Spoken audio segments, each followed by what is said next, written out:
आपके पोर्टफोलियो में सबसे बड़ा रिस्क मार्केट नहीं पर आपके इमोशंस है। सभी लोग कहते हैं कि buy low and sell high, मतलब सस्ते में खरीदो और महंगे में बेचो। पर मोस्ट ऑफ द इन्वेस्टर्स और most of people among us does the opposite. हम महंगा खरीदते हैं और सस्ता बेचते हैं। तो आइए आज समझते हैं ऐसा होता क्यों है। सपोज मार्केट अच्छा कर रहा है, मार्केट चढ़ रहा है, आपके फ्रेंड्स पैसा बना रहे हैं, आसपास के सारे लोग पैसा बना रहे हैं, सोशल मीडिया में स्क्रीनशॉट लगे हैं प्रॉफिट्स के, and everyone around you are talking about next big opportunity, and suddenly you start missing out. और यही है FOMO, fear of missing out. अब आपको लगता है कि शायद मैंने अभी इन्वेस्ट नहीं किया तो मेरी ट्रेन छूट जाएगी, मैं बड़ा पैसा बनाने से चूक जाऊंगा, और आप इमोशंस के चलते इन्वेस्ट कर देते हैं। चढ़े हुए मार्केट में, बढ़े हुए मार्केट में, महंगे शेयर्स में इन्वेस्ट कर देते हैं। अच्छा, ऐसा नहीं है कि आपने बहुत रिसर्च करी है और फिर इन्वेस्ट किया है, पर क्योंकि आपके फ्रेंड्स पैसा बना रहे हैं, आपको भी बनाना है, आपको लगता है कि यही सही समय है, आपने इन्वेस्ट कर दिया बिना सोचे समझे। अब सडनली क्या होता है, किसी कारण से मार्केट 10% गिर जाता है। आप खुद को संभालते हो और समझाते हो कि अभी मैं रुकूंगा। मार्केट वहाँ से 10% और नीचे गिर जाता है और आप अब थोड़े डरने लगते हो। अब आसपास भी फ्रेंड्स भी थोड़ा सा, उनमें भी स्केयरनेस आ जाती है, वो भी थोड़े डरे हुए रहते हैं, और एक र्यूमर सा फैलने लगता है धीरे से कि बड़ा क्रैश आने वाला है, और आप घबरा के फोर्सफुली सारा शेयर्स बेच देते हो, जो कि वही शेयर थे जो थोड़े टाइम पहले फोमो के चलते आप एकदम ग्रीडी थे लेने के लिए, इन्वेस्ट करने के लिए। आप वही सारे शेयर्स अब फियर के चलते बेच देते हो, और यही ह्यूमन टेंडेंसी है, साइकोलॉजी है। अब हमने ये तो समझ लिए कि होना क्या चाहिए और होता क्या है। सस्ता खरीदना है, महंगा बेचना है। करते हैं ये कि महंगा खरीदते हैं और सस्ता बेचते हैं। अब इस पर कॉन्सेप्ट है लॉस एवर्जन। होता यूँ है कि आपका पोर्टफोलियो 2 लाख का, उस पर 2 कंपनियां हैं, दोनों कंपनी में आपने 1-1 लाख रुपए लगाए हैं। अब एक कंपनी में जो 1 लाख रुपए है वो पूरे जीरो हो गए, एक हाइपोथेटिकल सिचुएशन है, वो पूरे जीरो हो गए। और जो दूसरी कंपनी है जिस पे भी 1 लाख रुपए लगाए आपने, वो बढ़ के 2,10,000 रुपये हो जाती है। पर अगर आपका ओवरऑल पोर्टफोलियो देखें तो उसकी वैल्यू 2,10,000 है। 2 लाख के पोर्टफोलियो की वैल्यू 2,10,000 है। पर वो जो एक कंपनी जिस पे पूरा 1 लाख रुपए डूब चुका है, वो आपको ज्यादा दुख देता है रादर उस कंपनी से जिसने 1,10,000 रुपये प्रॉफिट दिया है आपको। मतलब उस पर ऑलमोस्ट 110% का प्रॉफिट है।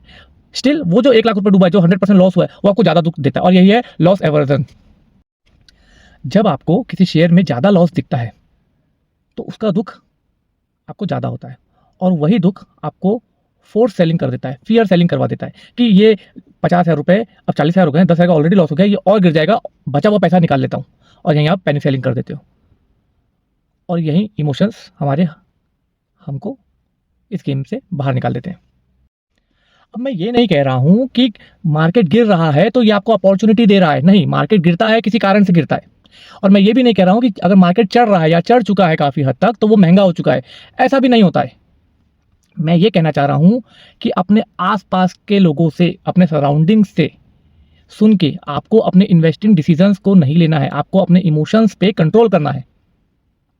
आपको समझना है कि आपने जो इन्वेस्टमेंट किया है वो किस थीसिस पे किया है, उसका फ्यूचर आने वाले 5-10 सालों में है या नहीं। प्रेजेंट कंडीशन में कुछ प्रॉब्लम तो नहीं आई है आपके इन्वेस्टमेंट में, कंपनी में कुछ प्रॉब्लम तो नहीं है, फंडामेंटली कुछ बिगड़ा तो या चेंज तो नहीं हुआ है। सेबी ने अपने इन्वेस्टर एजुकेशन मटेरियल में स्पेसिफिकली 3 चीज़ों को कवर किया है। First is loss aversion, herd mentality and impulsive trading. So loss aversion की बात हम कर चुके हैं। हर्ड मेंटेलिटी मतलब ग्रुप ऑफ पीपल, आपका कोई ग्रुप जिसको आप फॉलो करते हैं, या आपके आसपास के लोग, कोई एक हवा चलती कि मार्केट बढ़ रहा है, बढ़ेगा बढ़ेगा, बुल मार्केट या फिर बियर मार्केट की हवा चलती बड़ा क्रैश आने वाला है, उसको ब्लाइंडली फॉलो नहीं करना है, अपना ड्यू डिलिजेंस करना है। और थर्ड है इम्पल्सिव ट्रेडिंग, क्विक डिसीजन नहीं लेना है, बेच देता हूँ देखेंगे जो होगा, या खरीद लेता हूँ विल सी, नहीं, आपको अपना ड्यू डिलिजेंस करना है। ये आपकी मेहनत का पैसा है, पैसा यूँ उड़ जाएगा, आपको हवा भी नहीं लगेगी।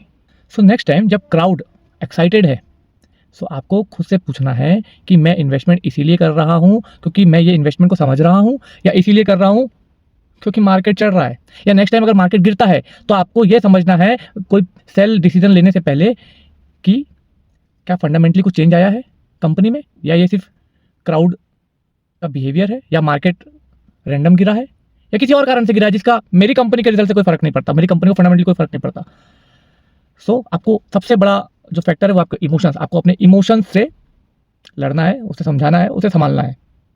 Always remember, FOMO makes you buy, fear makes you sell, and discipline break this cycle. Don't chase wealth, build it. See you in next video.